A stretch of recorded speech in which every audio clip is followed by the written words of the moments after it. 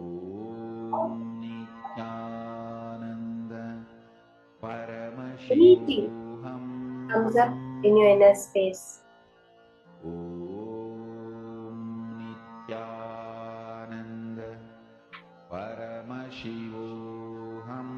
Connect to Swamiji. Just make it irrelevant with expanding your space.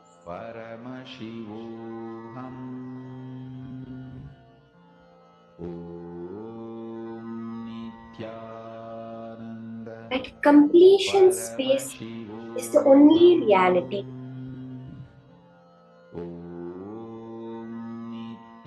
Whether we look at the universal scale, we see that what we call matter makes up only 5% to 3% of this known universe.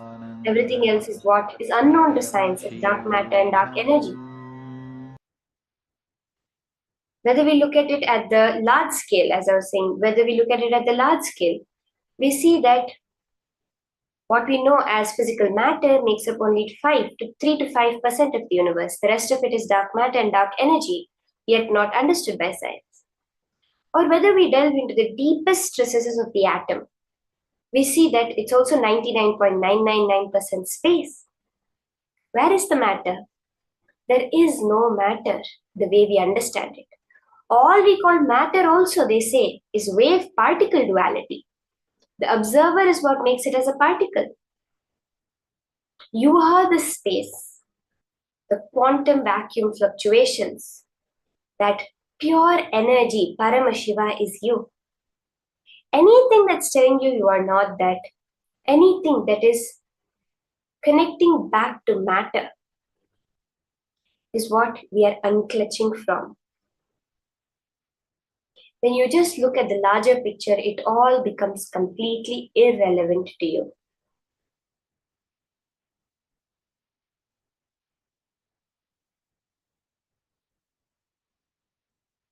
Just connect with the nature.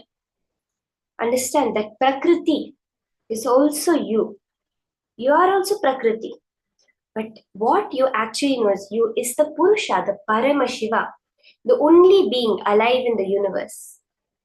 That is what is functioning through your body and through every other matter around you, making it seem alive. So when you connect to your original nature, look at every thought coming up, at every situation coming up. Where is my space dimension within that? Connecting to that and making the power manifestation happen. You can now verify, you can look around, open your phone, look back, see the change in the temperature, call your friend, ask them to take a picture outside their window. Let's all do this.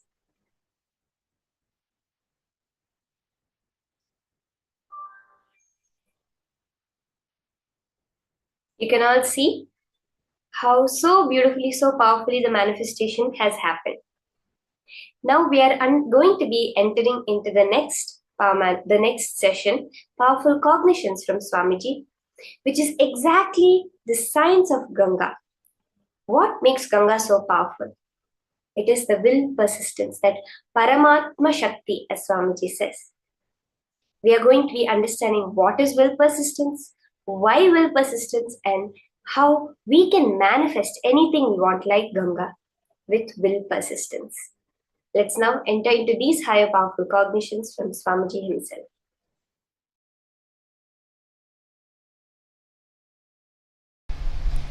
Whether the inner world success or the outer world success, whether Jivan Mukti, living enlightenment, or the outer world success, power, money, whatever you want, happens with one master key: will persistence. Listen. Not willpower. Willpower means you try to make a will few times. My health should be like this. My life should be like this. My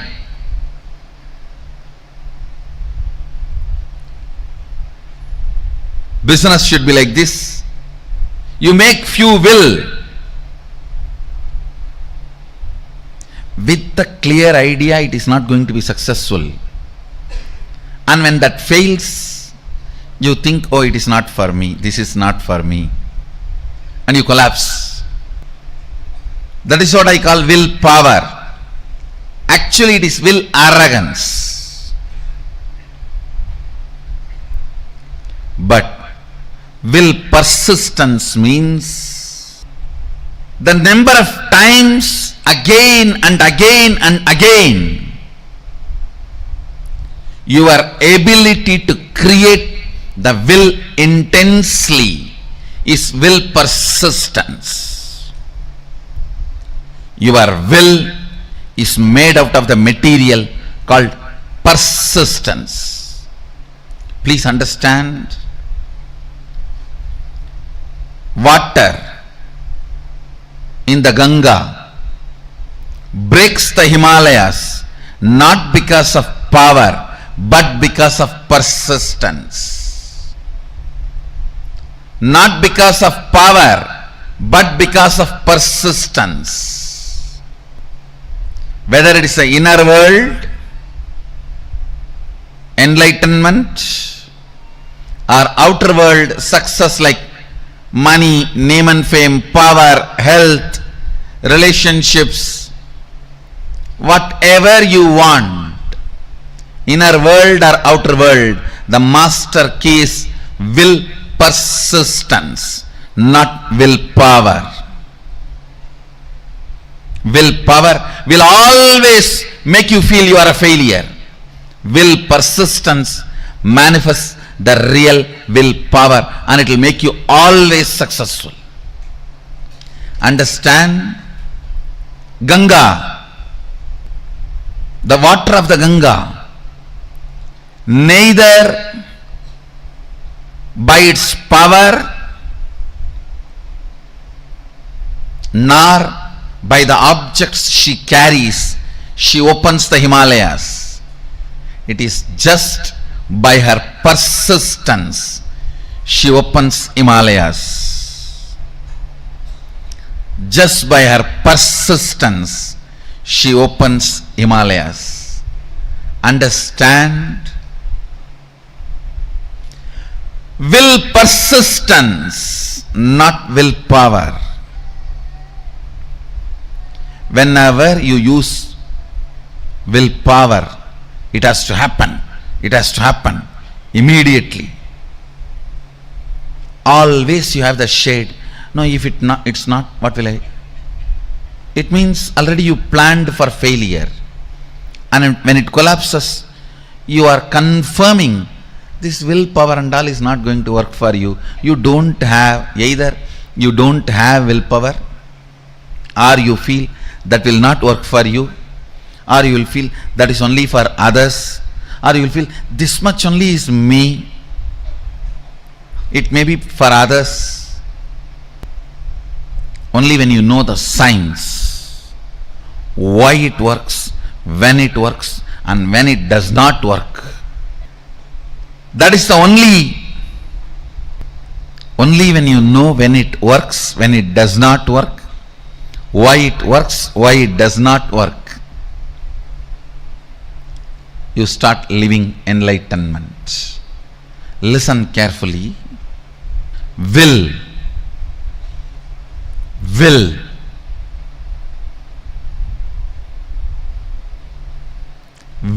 persistence means manifesting enlightenment and powers.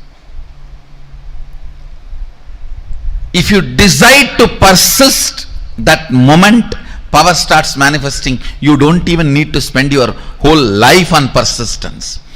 Persistence is your decision without self-doubt. Persistence is your decision to persist. Persistence is your decision to persist and being sure about it. Willpower, when you use just will, you are not sure about you, what will happen if it goes this way or that way. With will persistence, you are sure anyhow how you are going to be. Look at every step in your life. All your patterns of withdrawing from life, all your decisions to withdraw from the life comes from your will arrogant decisions.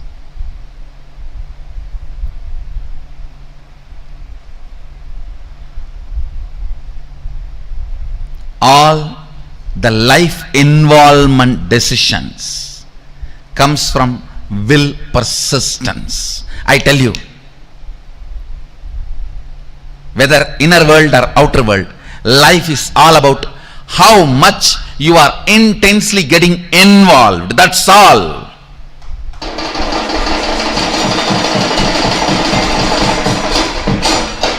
The intensity with which you get involved with the life.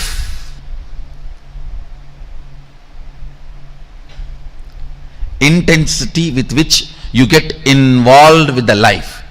The more and more interaction, more and more involvement, more and more ice breaking.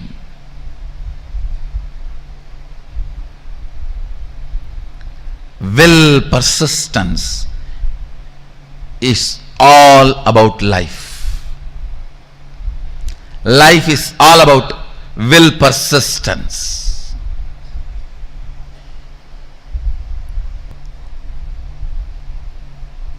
Will arrogance is failure. Will arrogance means I'll try to create a will. If it is successful, then I'll believe this philosophy. If it fails, if it does not click, then I think this philosophy is not for me, this does not work for me, or I think this does not work for anybody. All this is what I call will arrogance. Let me check out how it looks, how it feels. The one and only way you will build will persistence is through Sangha. Sangha teaches you the science of will persistence.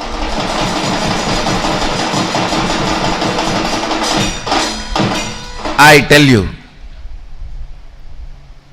stupid are those who say, oh, what is there in building temple outside? God is everywhere. And why do you put all your time, energy, money in all this? I tell you, when you build a temple outside, all the things required for it, creating a Sangha, creating, inspiring people, enriching, causing, everything, teaches you the science of will persistence, and you become enlightened. By the time Sadashiva sits on the temple you built outside, he already is sitting on the temple which you built inside.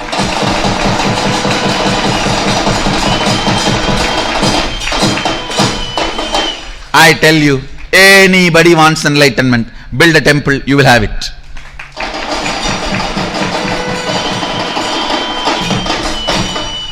Because building temple is not a joke. You need to work with so many people. So much of involvement with life is required. And I also commit with you guys. Get involved with life. Get involved with Sangha in a very organized, systematic way. I am responsible for your enlightenment and manifesting powers. When I say I'll do it. When I say I'll do it. Will persistence does not take time as you think before practicing will persistence. You always think, oh God, will persistence means I have to persist whole life. Actually, your whole life is nothing but the moment you have in your hand.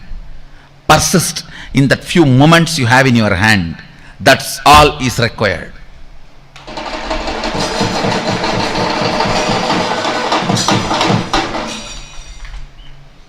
The moment you think of the whole life, it's will arrogance, not will persistence.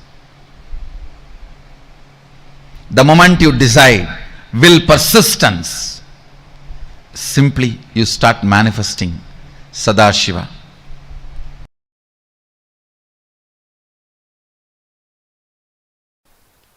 When I say the word will persistence, I do not mean you need to sit for years and years and years. No. It is a simple decision of more persisting. Listen carefully. Listen. This is the essence of the whole session. This is will persistence means decision not to give up on you. Decision not to give up on your intention to be. Listen. There are only two parts in your inner space. One, will persistence. Another one, giving up. Either you give life to the thought current of giving up or to the will persistence. Your decision to give life only to will persistence and not to give life to giving up thought current is all I call will persistence. Listen.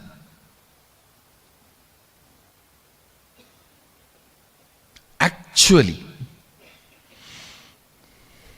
it's too easy. The truth is, it's too easy. Because you are giving life to giving up thought current, then persistence.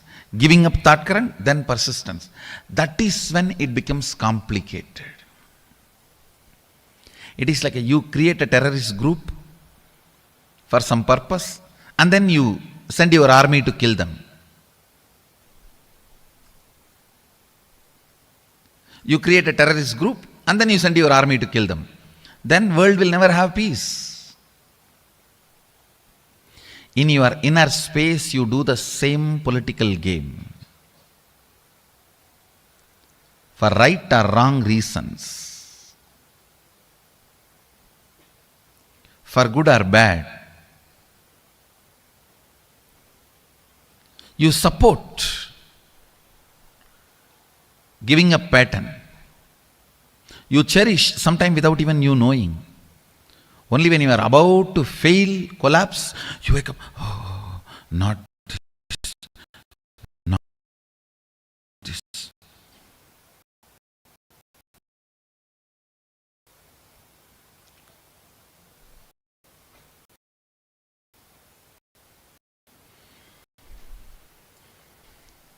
An alarm to remind you and hold you without letting you fall is equivalent to having a guru.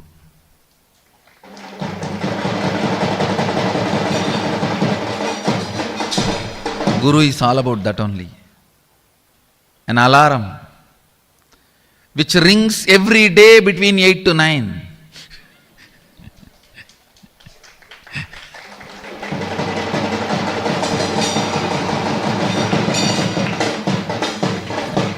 Reminding you constantly not to fall.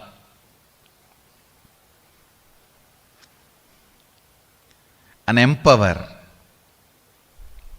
will persistence, thought current. You never manifest what you desire. You manifest only what you believe.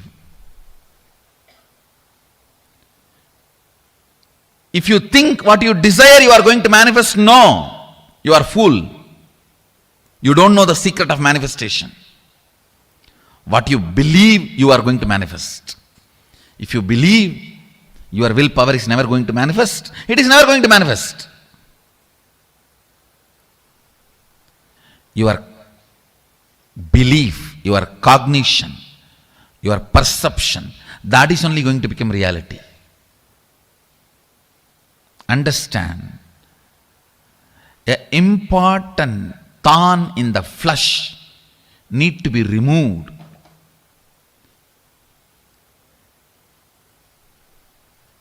The pain point need to be removed from your inner spaces.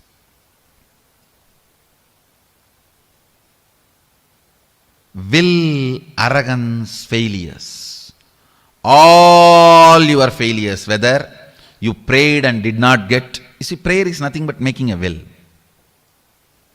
You prayed to God something and did not get it. Or you sincerely tried and did not achieve it.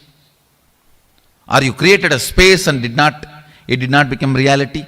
All this and all the pains accumulated around this is all about will arrogance. Listen, it is all about will arrogance. All your failures, whether you failed in your own sadhana, spiritual practice, or you failed in your prayers, you failed in your efforts, you failed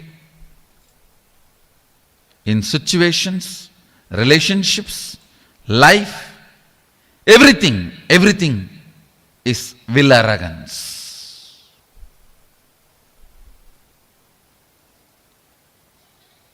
If you understand, by its nature, will arrogance cannot become reality. By its nature, will arrogance cannot become reality.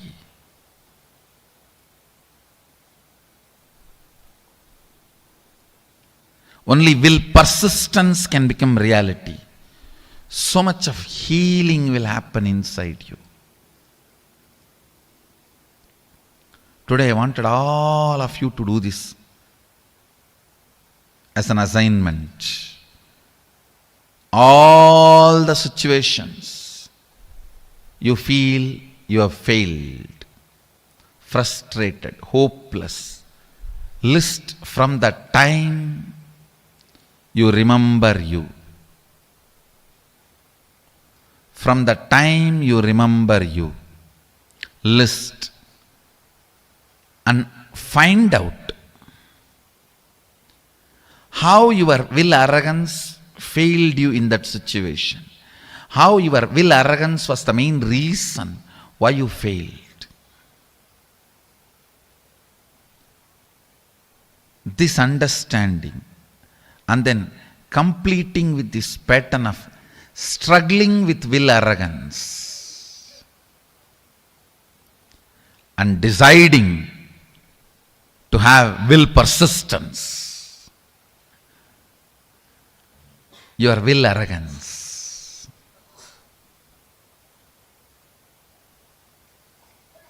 is the source of all the pains.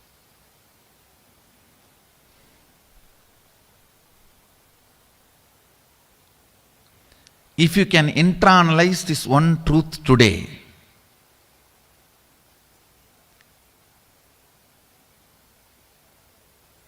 tons of past sufferings will be healed in you. I wanted all of you to do this as an assignment today. From the time you remember, you write down all the failures, frustrations, hopelessness, situations when you collapsed, when you gave up, when you felt you have not achieved what you want, you felt loss, whether it is personal, health, professional, career, life, prayers, spiritual, anywhere. Pen down all the failures and analyze each one. How the will arrogance collapses you, fails you. Will arrogance means trying half-heartedly, failing, and then blaming yourself. You can never achieve it. Trying half-heartedly, failing, and blaming yourself, you can never achieve it. Vicious circle is will arrogance. Virtuous circle is will persistence. Will persistence means deciding whatever happens, I am not going to give up till my intention to become reality. Nothing can stop me. If my intention to be is Shivoham, till that happens, I am not going to give up. I am going to be persisting. The will persistence.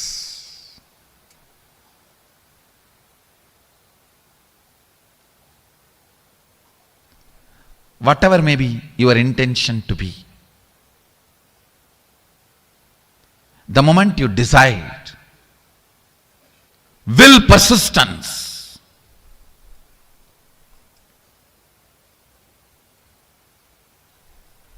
you will see so much of healing, healing, healing, powerfulness, powerfulness, powerfulness.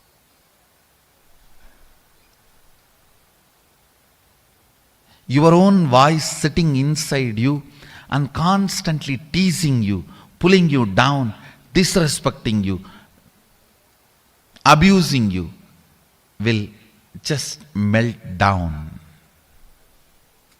You don't have any other enemy other than your own will arrogance voice from inside.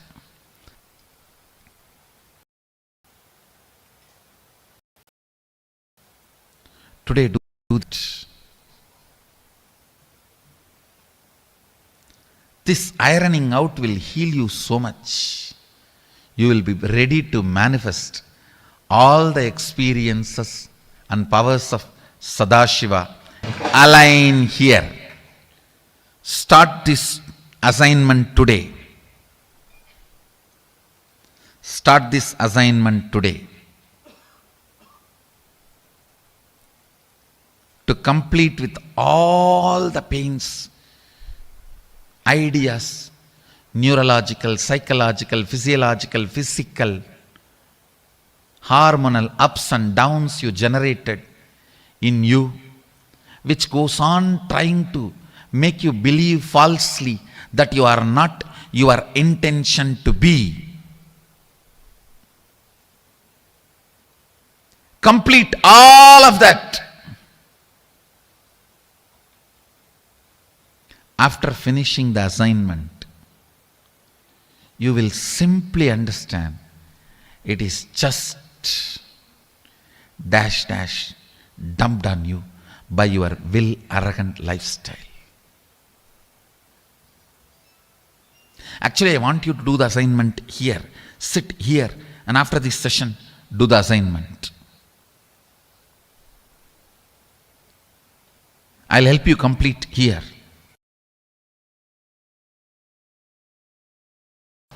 Bringing pure questioning back to your life, bringing seeking back to your life is what I call completion.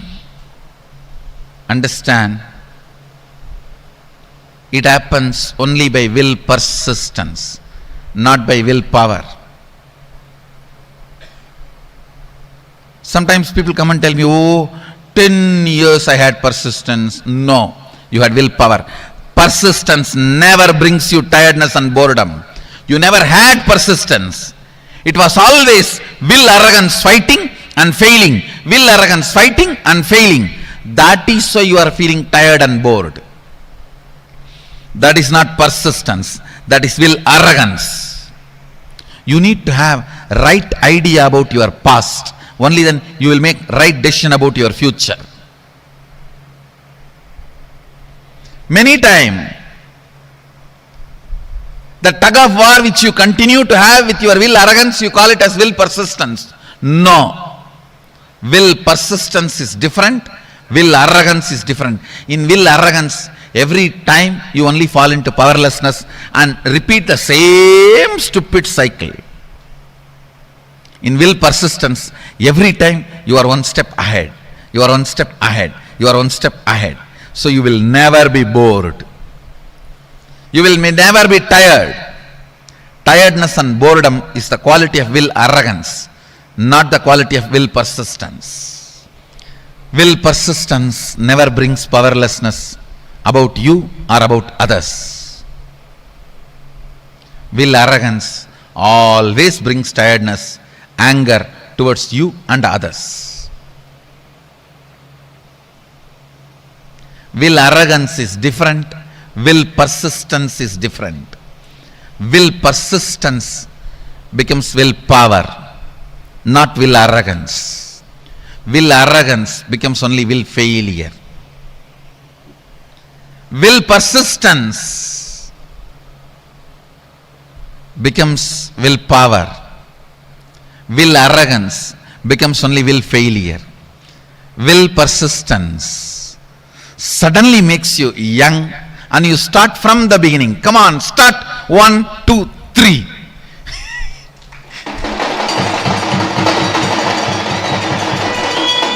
Will arrogance makes you feel tired about even the things which you never practiced, but just you imagine you tried.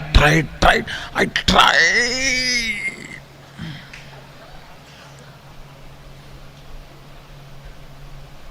It means you just need kadka pudi.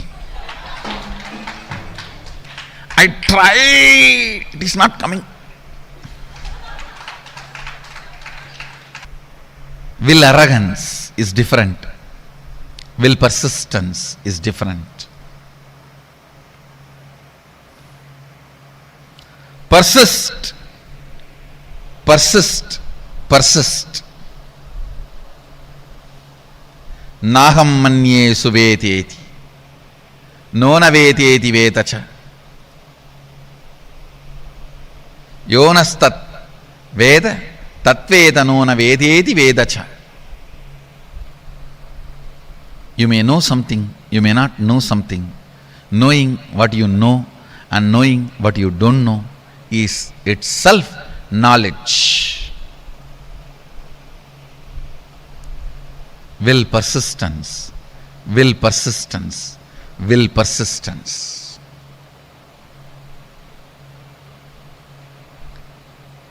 Nothing else need to be done in the world. Just the will persistence will awaken you to you, will raise you to you, will make you realize you to you. Naham manye suvedeti, nona vedeti vedacha, yonastat vedatat veda, nona vedeti vedacha. More and more things you embody, more and more you will know. More and more will persistence happens.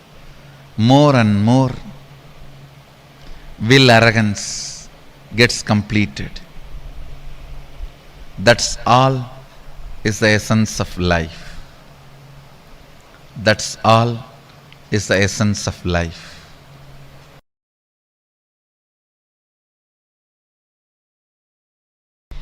At certain level, attacked by tiredness, self-inflicted boredom makes you feel you know it. That's all can be known.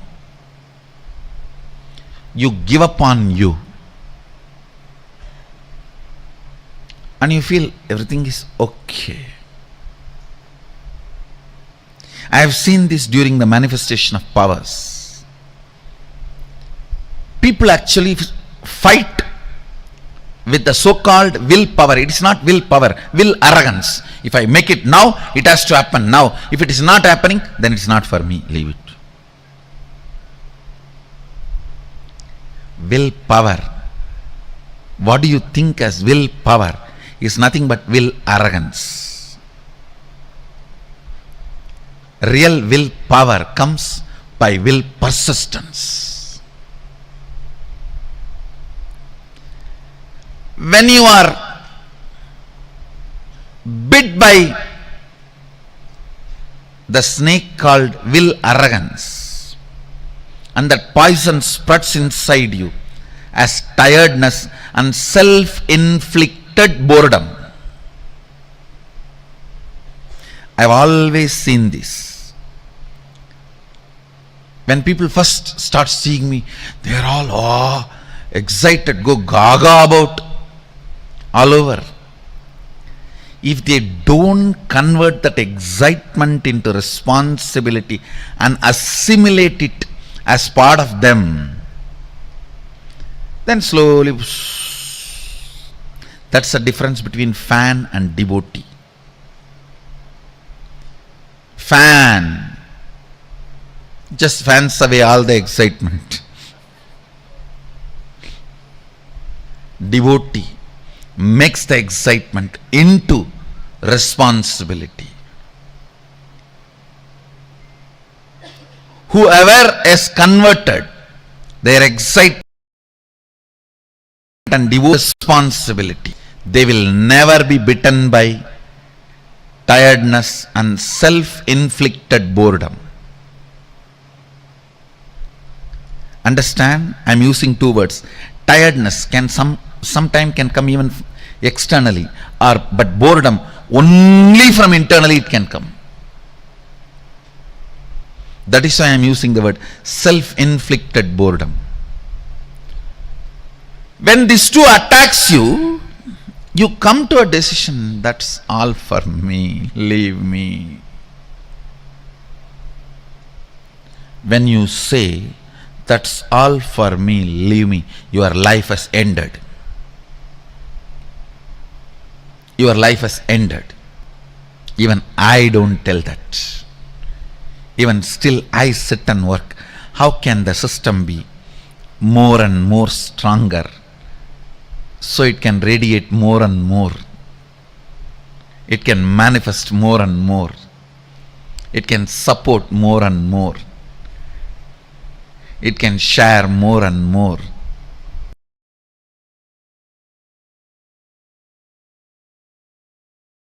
Intense will persistence raises you from your Jakrat, wakeful state, to awakened state, from awakened state to alive state.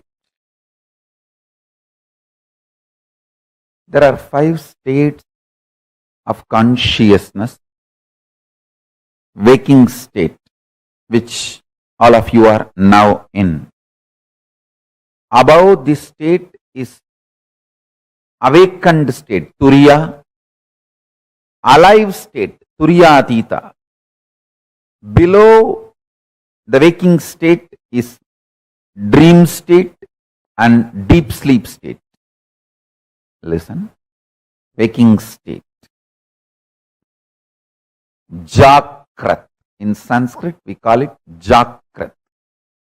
English, waking state. Below this waking state is dream state, Swapna. Below the Swapna, deep sleep state, Sushupti. Sushupti, deep sleep. Swapna, dream. Jakrat, waking state. Turiya, awakened state. Turiya Atita, alive state. These 5 layers are 5 levels of states of your consciousness.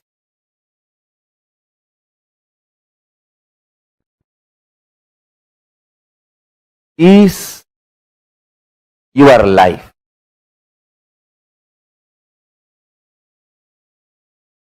Intensity,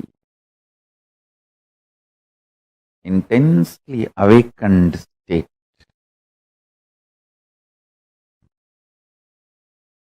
leads to alive, turiya, tita in you. I tell you, neither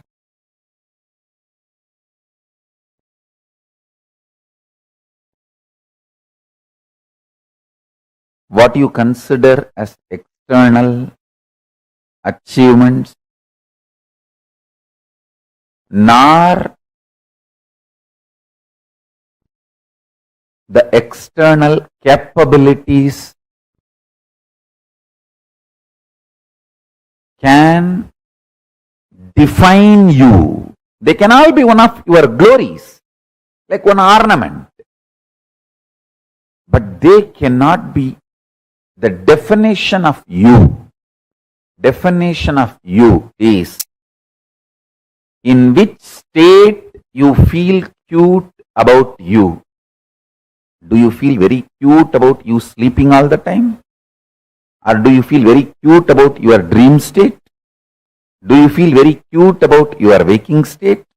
Or do you feel very cute about your awakened state? Or do you feel very cute about your alive, all-powerful state?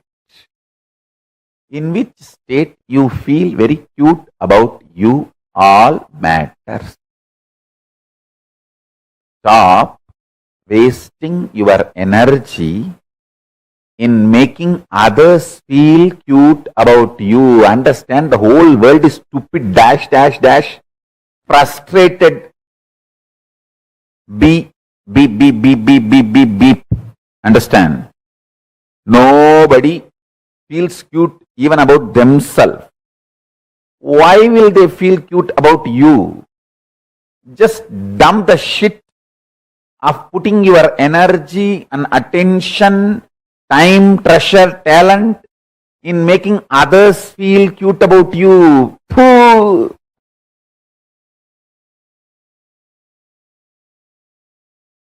It's like you are wasting your whole life for pig shit. Stop. Decide in which state you feel cute about you. That's all is life.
Nithyananda,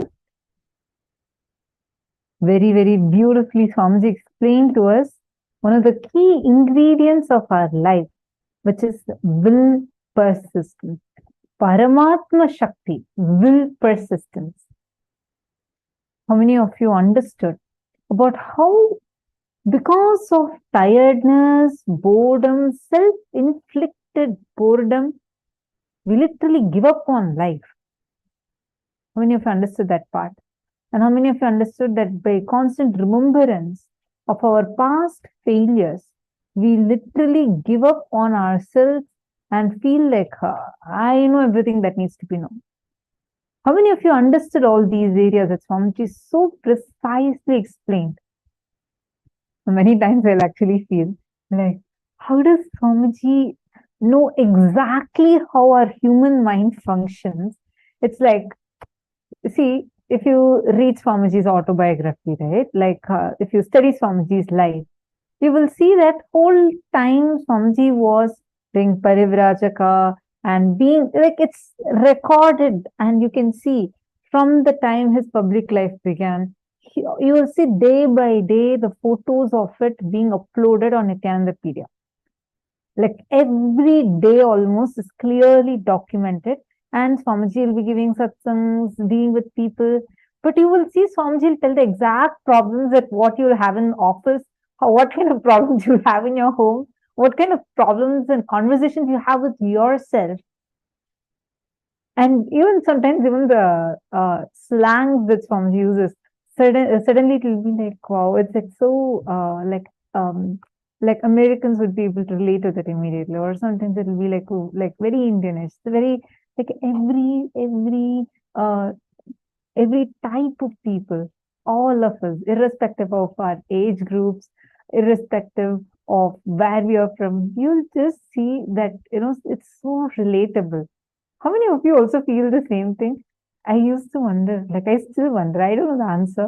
Of course, Swamiji is avatar, but I mean, how does he know how exactly this fight happens between the husband and wife? How you feel about your boss, how you feel about your colleague. He literally tell your mind voice to you when he makes these jokes. See, Swamiji knows how exactly our human mind functions, what kind of words we use on ourselves. How many of you clearly understood this part, this powerful explanation about will persistence?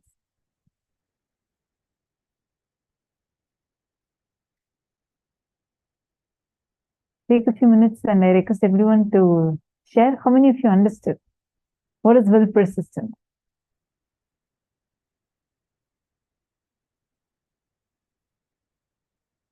See, Ganga breaks Himalayas not because of force, but by persistence, will persistence. Will persistence is your decision without self-doubt. Will arrogance is, let me check out how it looks. Will persistence is without giving up, without letting your self-doubt, self-hatred, or past hangovers affecting your decision. Just deciding to make it happen. And this will persistence is made of bliss material.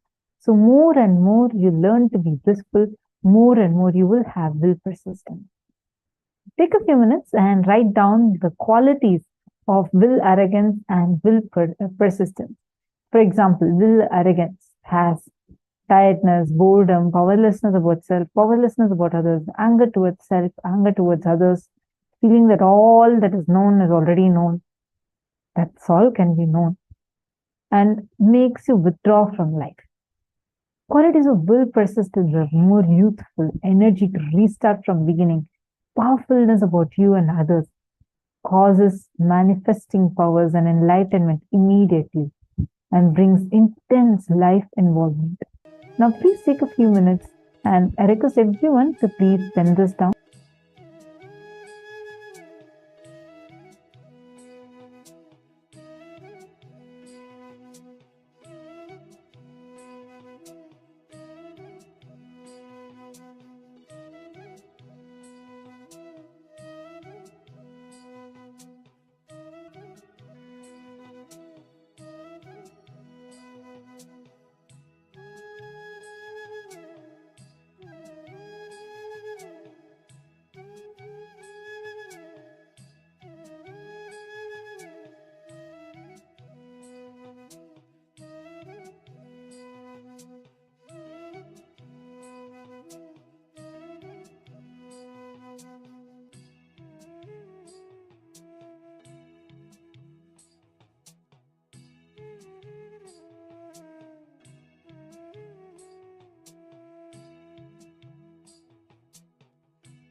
Hope all of you have written this down. Have all of you finished writing this? Now, how many of you are understanding? Are all of you clear with what is will persistence, what is will arrogance? Now, take a few minutes and pin down all the situations where you feel you have failed, frustrated, and hopeless. Take a few minutes and identify wherever you feel like very frustrated or hopeless.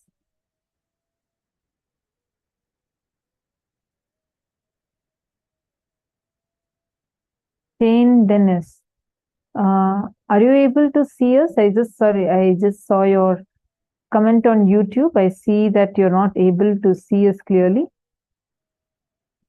Jane Dennis.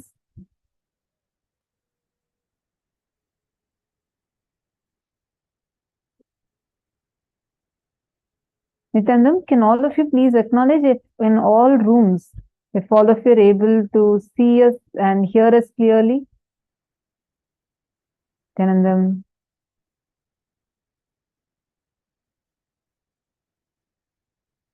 In all the rooms, Nithyanandam, all the participants, are all of you able to see us and hear us clearly?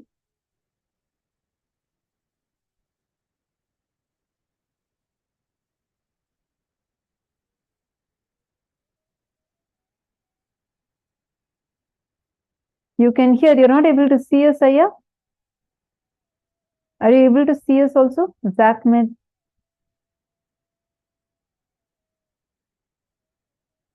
Okay, you can clearly. Okay. If any of you have any issues, please let us know. Okay, thank you. See, first thing, all of you understanding about will arrogance and will persistence. Many times we all get stuck with this. Will arrogance stops us from experiencing so many good things in our life. At one time, some project I had, I messed up in something that I was working on, and I was feeling very powerless. Oh God, I messed it up like this. And it was actually a project that Swamiji had given me, and like I didn't do it properly. So I felt so bad inside me. I felt like, God, I messed this up and I have not done this properly. I feel like I failed in this. So these kind of statements are running inside. Then these kind of statements are running inside me. Then one day, some conversations I expressed this to Swamiji. And then Swamiji was like, suddenly Swamiji became so strong, and Swamiji was like, what is failure? There is nothing called failure. Only your decision to stop is what you call as failure. Otherwise, all failures are your path to success. All failures are your path to success. There can no one be successful who have not failed. Only when you decide to give up, it is called failure. Know yourself. Powerful for me. I was like, God, yes. How? Like when I was declaring in that dimension, that's it. Like I failed in this. I can't do.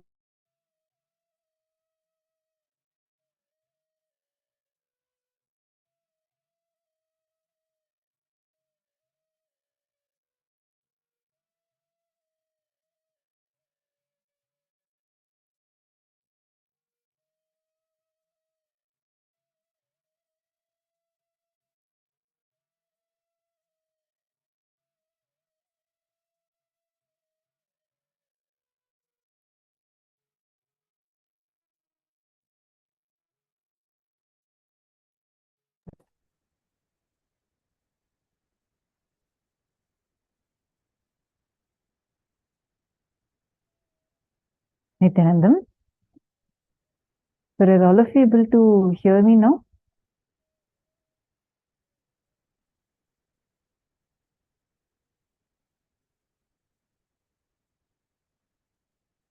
Are all of you able to see me and hear me now?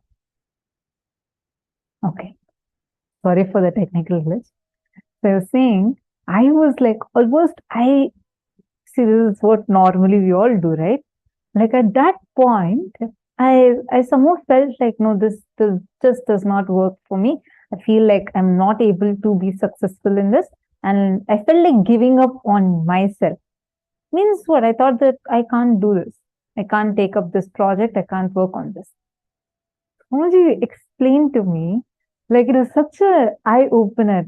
That's when I understood. Is there anyone successful that you can see who have never failed in their life? No. It's only when you say declare yourself as failure and decide to give up, you become a failure. Otherwise, failure is not a state. Failure does not exist. Every failure is only a path to success. When you were walking, when you were young, small child, when you started walking, you fell down hundreds of times. The only difference is because that time you were a child, fortunately, the society hadn't corrupted your mind at that time. You didn't have the concept of failure. So you didn't say, give up and say, oh, once, twice I fell. That's all. The whole science of walking is wrong. And even if it works for others, it does not work for me. You didn't have that. That is why now you're able to walk. Understand it is will persistence. A kid, how many of you have seen children trying to walk, especially if you have your own child? How many of you have seen small kids who are just learning to walk? Raise your hands, just raise your hands.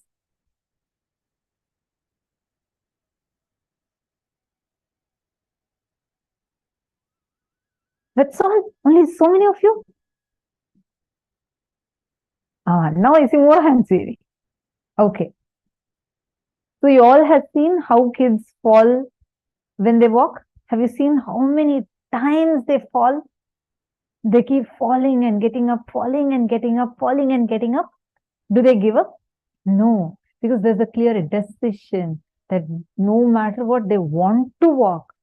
So they do not give up. And Swamiji told this, it was just so amazing. Just too amazing. And Swamiji gave me this powerful cognition. Swamiji said, there is nothing called failure that exists. Failure does not exist. Failure is not a state. It's only when you decide to give up, when you decide that, okay, no more, this will work for me. That is what is failure. This actually really helped me a lot. I feel so blessed. So many times it's like having Paramashiva as your own father. Like this is one of the ways, right? Like many dimensions of Swamiji we experience. This is one of the dimensions. How personally, for everything, Swamiji will not let us have even one low cognition, low inner image about ourselves. Whatever is the pattern, whatever is the thing, he will make sure that we get completed. Especially being around Swamiji as Swamiji's sannyasi. Oh God, life is so magical like that. See, we all experience Swamiji's mystical dimensions. How Swamiji is like, like as a cosmic form. Each of us get experience that. You want some miracles to happen, Swamiji makes it happen. We've all experienced this. But when Swamiji is your own father, that is exactly the life of sannyas. Living around Swamiji is literally where Swamiji as your own father takes care of you in an unimaginable way. Unimaginable. Like even one powerlessness. See, many times people ask, okay, so if you're a sannyasi, you're not allowed to cry, you're not allowed to be powerless. So then, only such people who are all like great people can become sannyasis. Not really. You would be trained to experience that. See, the way how Swamiji trained, I still remember, like once when I was powerless about something, I was almost crying for something. So compassionately, Swamiji called me and Swamiji spoke to me. And Swamiji made me understand, okay, you didn't have this, so now you're crying. I said, yes, Swamiji, I wanted like this, but I did like this. I messed up like this. And then Swamiji so patiently, Swamiji is walking me through. By you crying or by you going into powerlessness, are you going to get that? Zero. Then Swamiji, actually, I'm like trying to paraphrase it. Swamiji explained to me, made me see through what I was holding on to, how it is delusional, and how to actually, if I want to be successful, what do I need to do instead of beating myself up? How I need to come out of it. Like this is exactly how, like life around Swamiji is just so juicy and so sweet. Like in every level, Swamiji is there with you. Because whenever this will persistence topic we have in the program, I always remember this incident where Swamiji explained to me about how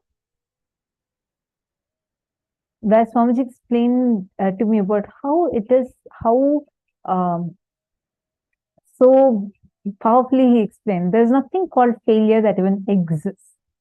Now, let us all do one thing. How many of you have the problem, the issue that you're facing, that you always remember your failure or your past, how you had messed up in something didn't go well, and you feel like giving up? You feel like, so this is not going to work for me. This is not for me. How many of you have been through this phase? Or even now, many times you want to start something, but again you remember, like for example, you want to restart your relationship with your wife. You feel like you've distanced yourself a lot from her and you want to go and rebuild your relationship. But the moment you go and try talking even once and she is like still fighting back with you, you just give up. You say this is not going to work out. And you remember all the past incompletions you're having, and that just bogs you down. Who all are able to see this kind of patterns in your life? Be it in your job, be it in your family, your relationships, or even your own health, your own career, or whatever you want to do, your dreams, in everything. You see that there is a gap like this. How many of you are able to note that gap?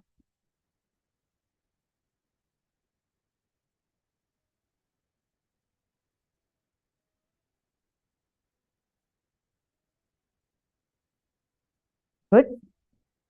Very good. I see a few of you saying you're able to identify it. I'm able to identify.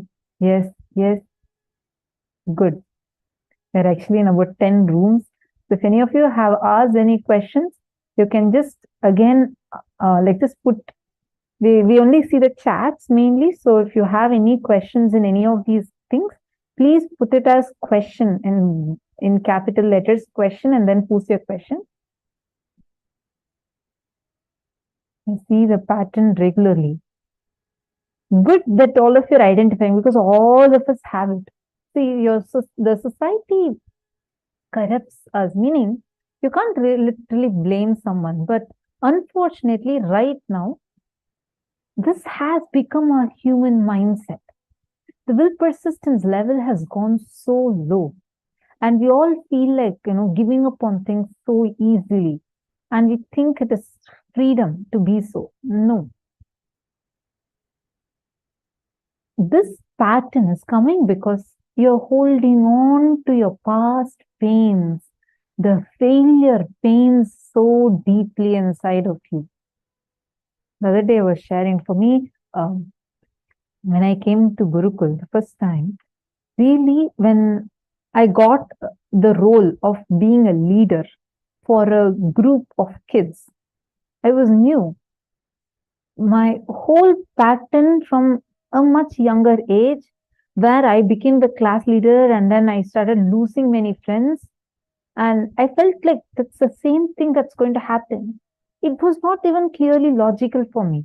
It was just the reaction that I had experienced few years back had just replayed inside me. It was like a deep pain, which I felt like I wouldn't be able to do this. And I really did not do it. Like I thought, okay, it's okay. I'm not going to go give much importance to my mind. I tried, but I failed. It didn't work out for me. Once again, the exact fear I had that people won't talk to me, that's exactly what happened. But I understood. Swamiji explains so beautifully how that's why it's self-fulfilling negative prophecies. We declare something. We hold on to our past. We hold on to, okay, this is what had happened to me in my past. So now I hold on to that. Then I work to make that only into reality. Because when I constantly remember that, I'm replaying that inside me so many times that exact reactions, I will not be able to get involved in life fully. I'll do the exact same mistakes I had done in the past, and the same results will again happen. Then we'll say, oh, look, I told myself, I knew it, I will fail. Then look, I failed. Am I right? We all carry this, correct? This part is what is called as will arrogance. Now, first step for coming out of this, please pen down the past failure pains that all of us are carrying inside us. I see many participants on YouTube also. You all can keep posting in the comment section if you have any doubts. Okay, now let us all take a few minutes and please pen down. From that time you remember you, find out how your will arrogance failed you in each situation. How your will arrogance was the main reason why you failed. For example, you and your friend started your first business. Like he started his own business, you started your own business. Okay, I have a question. Pankaj Kankaraya has posted, now I fell badly, burned out. What to do in that state? First step, Pankaj Kankaraya, this is for you. Write down what exactly happened. Write down as it is. Whatever frustration, anger, feeling hopeless, feeling burnt out that you're feeling inside of you. Express everything and write down. You don't need to post it anywhere. This is for you. You're going to write down in your book. But write it down elaborately. Be open and write it down. Exactly what happened, whatever happened factually. Even if you felt that you're not directly responsible for this, there's someone else who conspired and did this against you. I'm just giving you an example, not that you're thinking, just saying. Write down all of that. Elaborately write it down. And just close your eyes for a few minutes and go back. First, to do the completion process. Like literally relive the whole thing. Use a mirror. Fix your both eyes on the mirror, your reflection. Fix both your eyes on your two eyes on the reflection. Just see it and visualize the whole situation playing on the mirror. Like you should feel like you're watching a movie. How you'll feel? Like that you're going to see that happening in front of you on the mirror. Just visualize it. Don't get distracted. Okay, how am I looking? My face all right. Don't do that. Just you're going to replay your whole incompletion on that. Relive. Don't judge yourself. Don't beat yourself up. Don't put yourself down. Don't blame others. Don't do any of these reactions. All these are coming from current, updated, upgraded intelligence. For example, you had in the thought it's going to go tested a lot in that, and you had given quite a bit of amount. Some unfortunate situations have happened to you, and now you lost all that money, and you feel extremely frustrated, burnt out, and you feel very, very, very sad about it. Do not give up. Don't think this is not going to work for you. Don't have any such conversation. Just go back. Now, when you look at it, you'll feel like, I should have not trusted that fellow. Look, he had shown me these signs even earlier.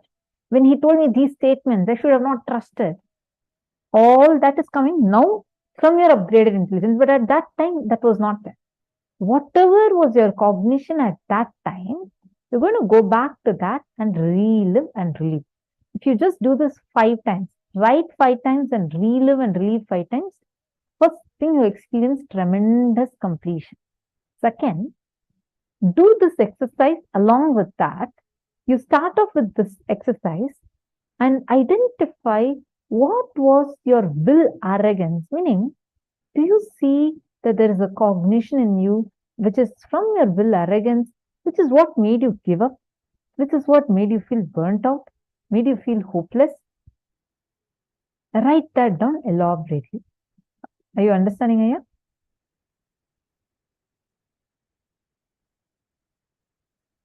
Okay, wonderful. Now, let us all start the exercise.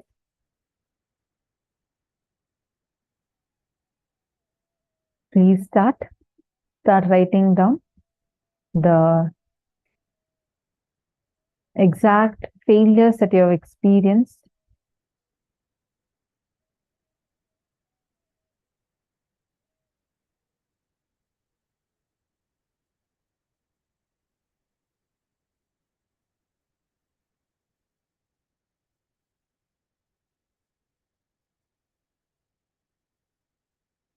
Maistak has posted, powerful click. What a blessing to have a guru who gives us the right cognition. Every failure is a step to succeed.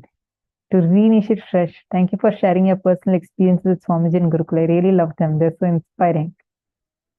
Ma Nithyananda Jnana Yogini. Failure does not exist as powerful cognition. That's what I'm saying, right? Like, I feel so blessed to be part of Swamiji's Gurukul.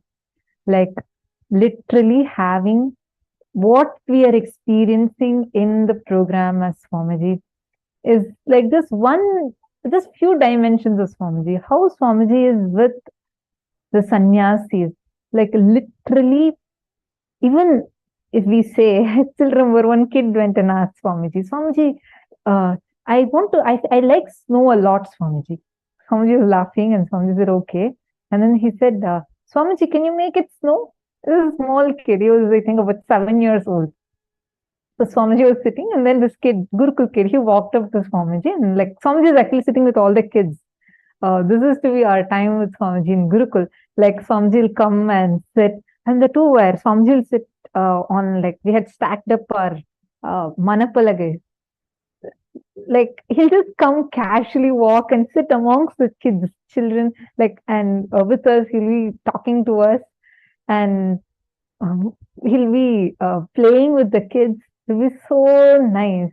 And one such time, Swamiji had come to Gurukul, and he was sitting, and each of us, he was teasing, playing with us. One of the kids, 7-8-year-old kid, he went up to Swamiji and asked, Swamiji, I like snow, and can you make it snow here?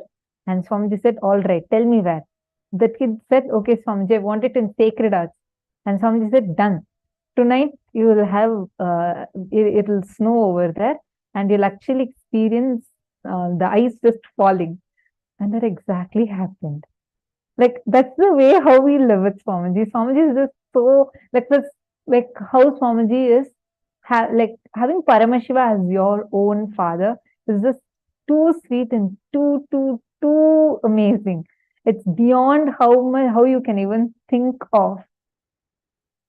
And the space that Swamiji will give, like as I was mentioning, it's not that we don't experience powerlessness or anything. I mean, it's completely different scale. If you compare outside, it's completely different scale.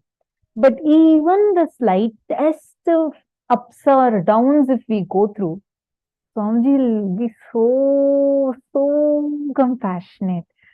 So compassionate. How, like literally, Swamiji will hold our hands and say, Kanu, okay, why you crying? Are you going to get what you want? Do you think this powerlessness is creating the space to manifest what you want? He'll literally be holding our hands and talking and making sure we are completing. And he wouldn't stop just with that. Whatever we are powerless for, some like let's say if I just wanted something, I didn't get that. Swamiji will make sure that is also manifested.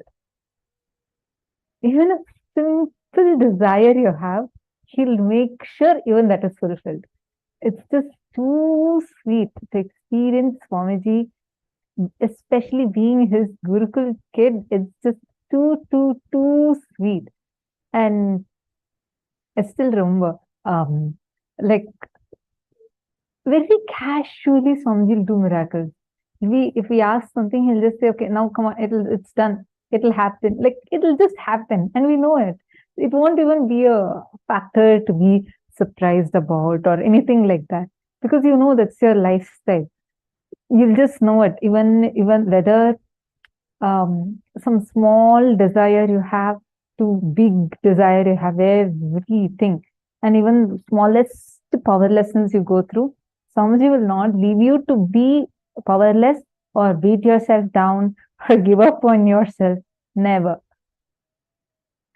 Okay, so now let's all continue with the exercise.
once you've finished writing this, let us now move to the next step. Hope all of you have finished writing this. Let's now move to the step number 2. Sit and complete the pattern of struggling with will and make a conscious decision to have will persistence. Sit and complete with that incidents that you have written down now. Please start reliving and reliving now.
I hope all of you are able to hear me now.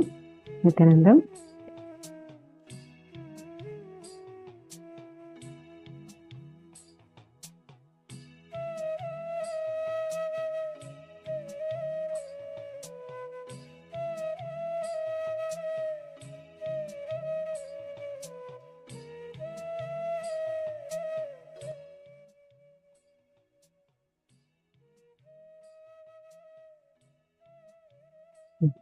Nithyananda. Hope all of you are able to see me and hear me now. Wonderful. Okay, now please relax.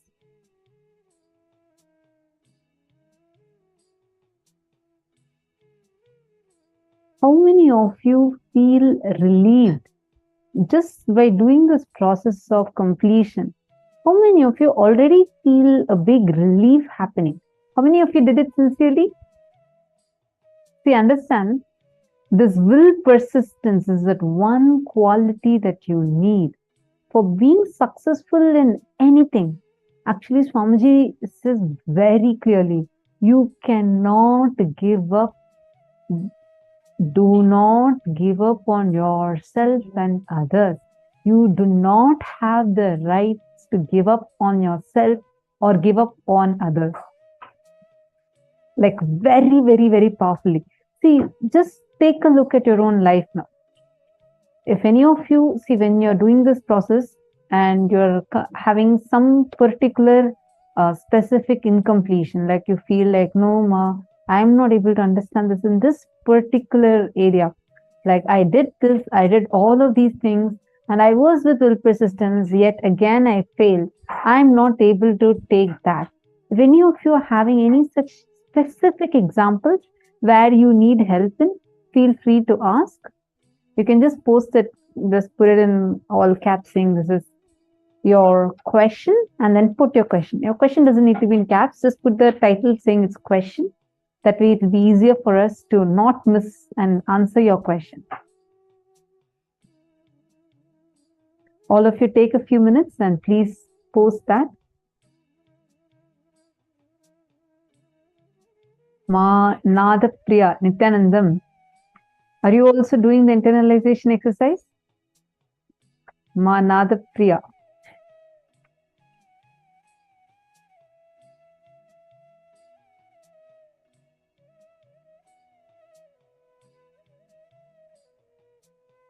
I heard that you went around in all the Kailasas and also got the crown as Sarvanya Pita Yajaman. You got the crown as Sarvanya Pita Yajaman?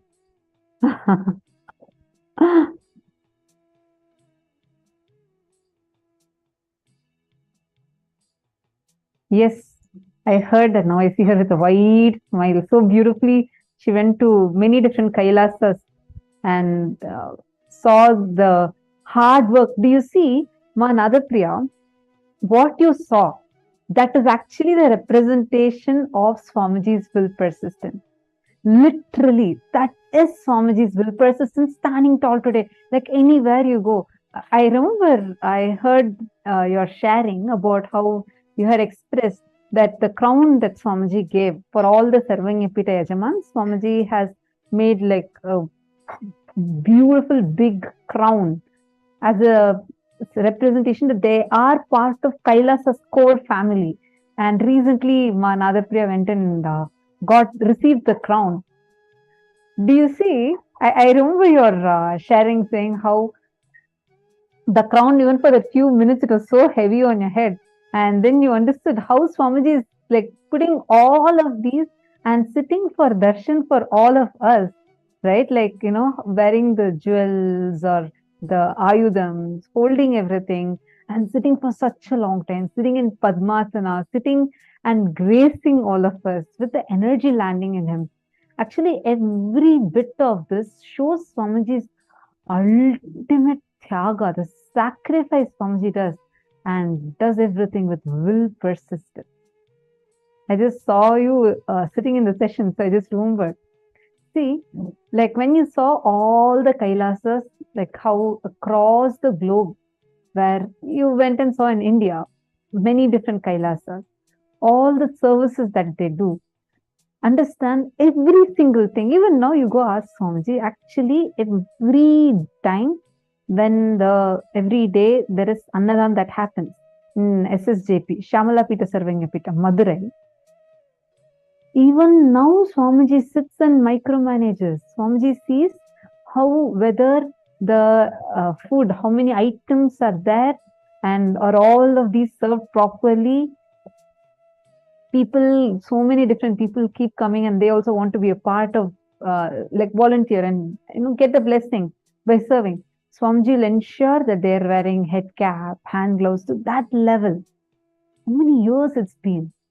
Swamiji didn't give up saying, oh, okay, every time only I'm doing, no one is understanding. Swamiji didn't give up. He just goes on and on. He doesn't say, oh, look, I've been doing so much, but these people still people attack, people are abusing, persecuting. Does not bother. Swamiji does not utter even one saying, oh, because these people are all saying, they all don't understand. Never. With will persistence, he just goes on. Understand? It is that will persistence which is the secret. All of us need to catch that. Now, for every one of you, make this is life.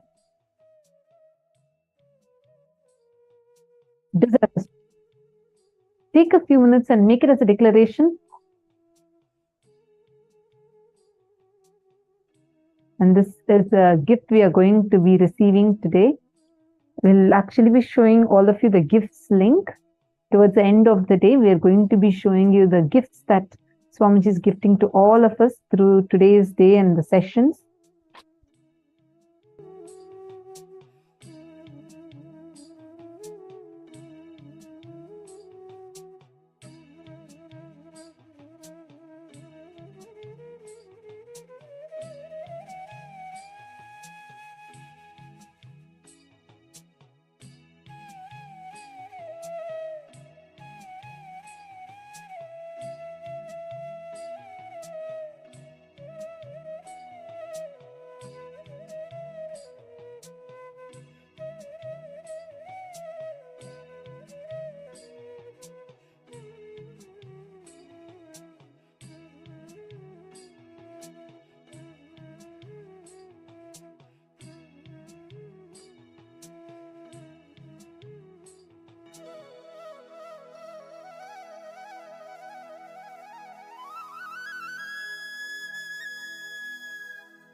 Please relax. Yes. If you all have had enough time to go and grab your gifts, now we're going to be entering into the next session, next part of the session. And in this part, we're going to be understanding and manifesting the power of being able to handle the Vatavarana. Okay. But before we start with this, I'd like to request all the participants here to first make a declaration with will persistence, with Paramatma Shakti.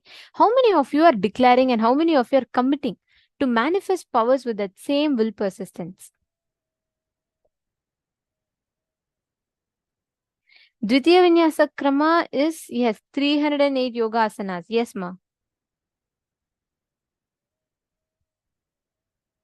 How can we get our gifts? Ma Virupaksha, we will be, the gifts will be sent as an email, firstly. Secondly, we will be sharing the link to you all also tonight.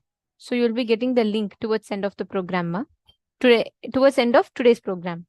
So you'll be getting the link. Ma Jennifer Poirier is ready. Ma Irene Lemos is ready. Ma Bhovati, how about you? Ma Bhovati, Ma Jocelyn, Ma Isabel, Ma Hongli Wong. Okay. Before we enter into the power, can I request each of you to pair up with a partner?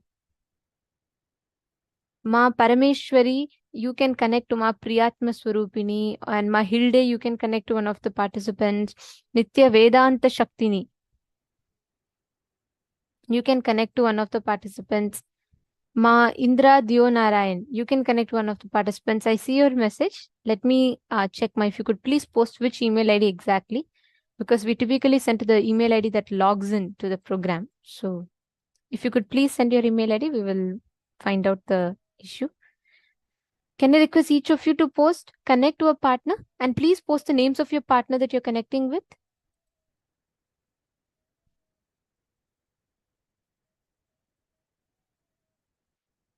Pankaj Kankaraya, you and Sunil Yadavaya can connect. Okay, Sunil Yadavji, see, the moment the Kundalini is awakened through initiation. So even if once you have received the initiation, that itself means the Kundalini is awakened. Please understand that. And you need to understand one science. When the Kundalini hits the Sahasrara, it is enlightenment. When the Kundalini energy hits the third eye, it is power manifestation. When Kundalini energy reaches the Agnya chakra, it is giving you the awakening of the third eye. So if you are manifesting powers, if you have received initiation, be assured your Kundalini is awakened.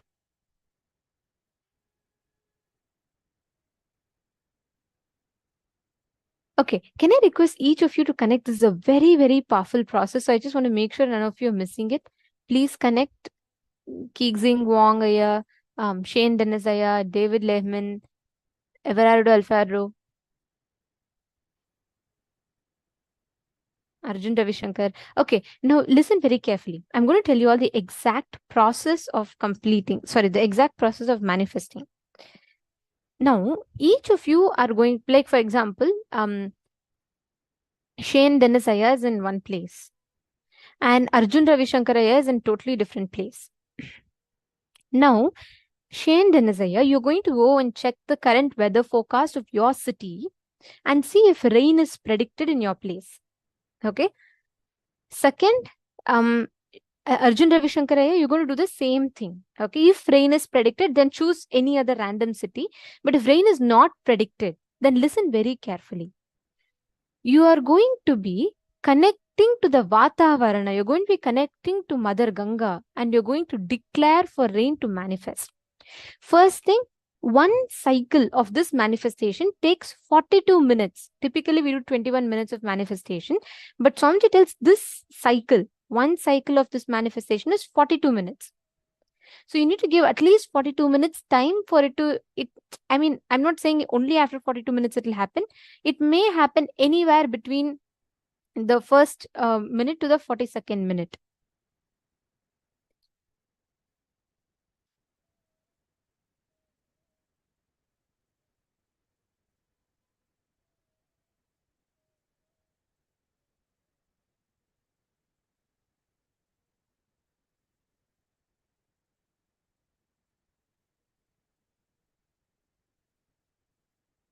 that 42 minutes, the whole manifestation will happen, right? So you need to give it at least that much of time to see it. But first, what you're going to do, you're going to do it in two levels, okay? You're going to do it in two types.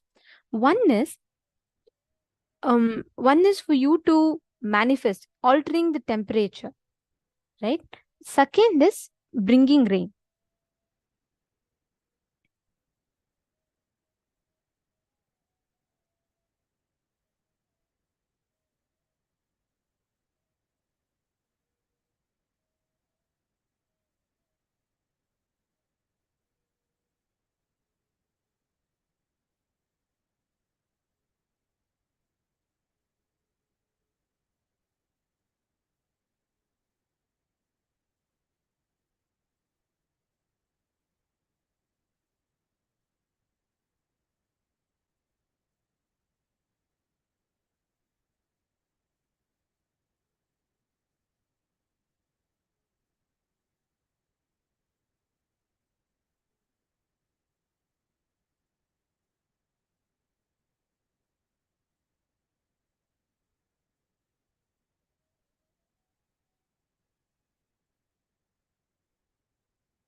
Nithyananda, if you're all able to see us and hear us now. Yes. Okay. Sorry for that. Just there was a small technical glitch. All right. So, like, I just wanted to explain to you all the science of this power. Today, we're all going to be manifesting the power of changing the Vatavarana and bringing rain. So, basically, any place that you decide, any place that you choose to tap into, you will be able to manifest water in that place. Like, let's say, any ground, okay? You go and tap that place and you just declare for Ma Ganga, Devi Ganga to appear from that place. You will see water will actually appear from that place. Okay, so now I just wanted to explain the science to all of you. Now, each of you have chosen a partner, correct? If you're all connected to a partner, please can you put, yes, I have a partner?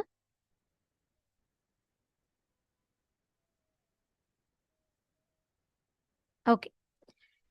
Now, you're going to be doing two things. Okay. Now, Ma Priyatma Swarupin, if you are manifesting with Ma Parameshwari, then you will be manifesting rain in her place. She will be manifesting rain in your city. First, the key thing is, both of you are going to alter the weather in your place. at least by 2-3 degrees, you will see the difference. So if you are in Los Angeles and you're partnering up with a person in Toronto, you're going to be first checking the weather forecast in Toronto. You're going to be seeing if there's a rain predicted. If it is not predicted, you're going to manifest there. If it's already predicted, then no need. Choose another city. And you're first going to take the screenshot of the current weather. And I request you all to head to Paramashivoham, Paramashivoham Facebook group. And if you all could please post it there. Then after you take the current temperature, start with manifesting the power. You're going to consciously will connect to Devi Ganga and give a command for the rain to manifest in that place. When you connect from the space of oneness and declare, you will immediately see how the heavens will pour. Literally, you will just see how immediately Ganga will rush. This is a very specific power that Swamiji has given. Swamiji told, whenever you connect to Ganga out of devotion and you call, any place you call, you'll get water in that place. I'll tell you all a very beautiful incident. The construction department in we were preparing for the Sadashivoham 2016 program.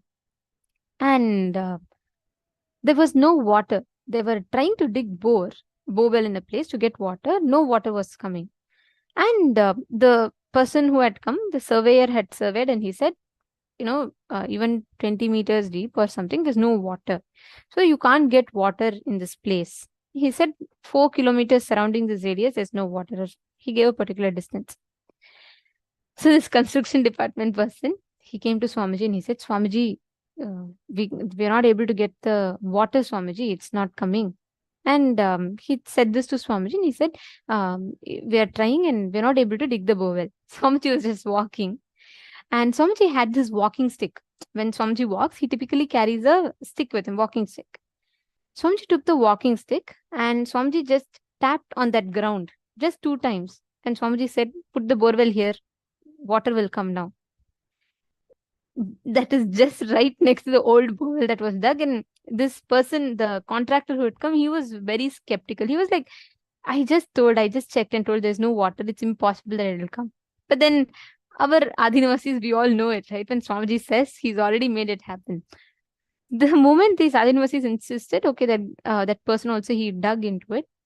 Just less than few centimeters, we started getting the water. Just some meters deep, we started getting the water. And he was so surprised and shocked. See, this is just one. There are tons of instances where Ganga just appears, whichever place Swamiji declares. And there's never been a water shortage. There'll never be a water shortage because we know whenever Swamiji declares, it will just happen from there. So it's a very, very beautiful thing actually. So each of you just need to connect to that part. You need to declare and manifest. Okay? Just connect to Swamiji.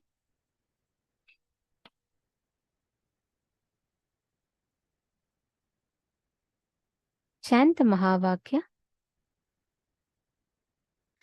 And all of you, please take the current temperature measurement as it is. I will be posting the link. The support desk team will be posting the link to all of you in the chat of the Facebook group.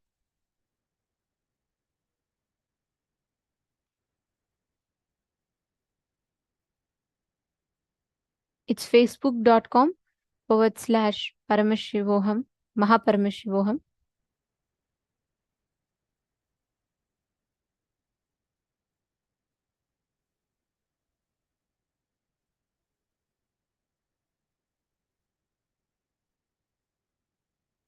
All of you head to Facebook. First, post the current measurement as it is. Whatever is the current temperature measurement, please post that.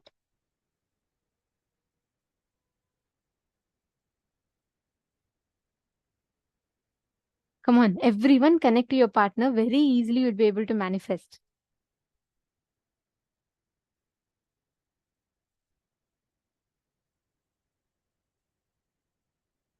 So it's facebook.com/groups/Paramashivoham. You will find this link in your chats. In the Zoom chats, the support desk team will be posting. And we request each of you to please head to that group. Facebook group and start with first posting your posting the current weather in each of those with the screenshot in the Facebook page. Can I request everyone to start with that?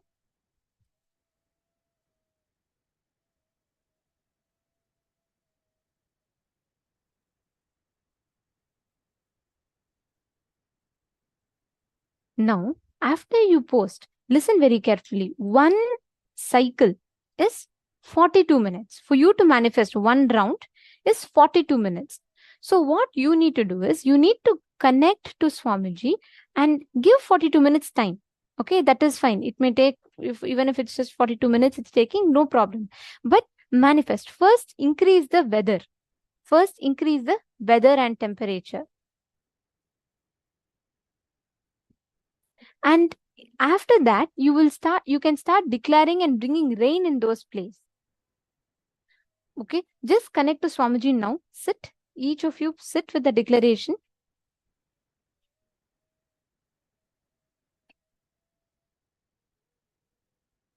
Chant the Mahavakya.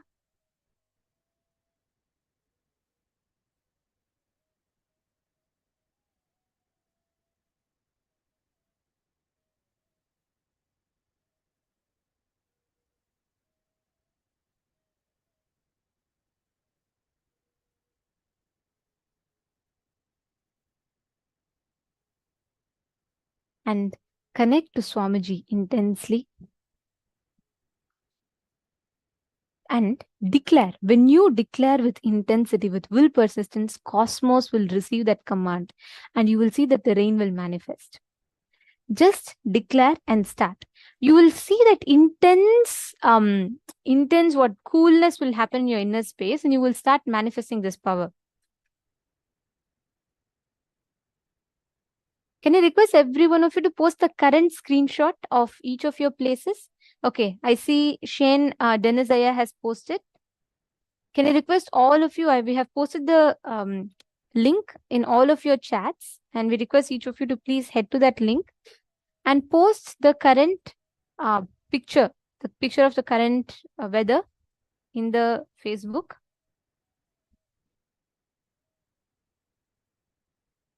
Chant the Mahavakya. You will see instantly the whole manifestation will beautifully start happening. Come on, every one of you connect. Give at least 42 minutes time, but you do the process. You give the conscious command to it. After that, you give it 42 minutes to manifest, that is fine. But first, you give the conscious command for it to start manifesting.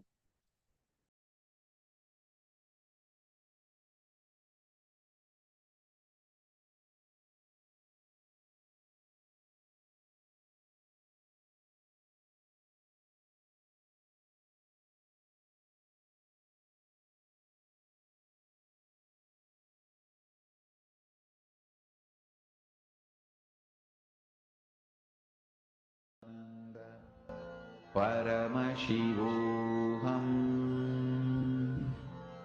Om Nithyananda. Paramashivoham. Om Nithyananda. Paramashivoham. Om Nithyananda. Paramashivoham. Om Nithyananda. Paramashivoham. Om Nithyananda. Paramashivoham. Om Nithyananda. Paramashivoham. Om Nithyananda. Paramashivoham. Om Nithyananda. Paramashivoham.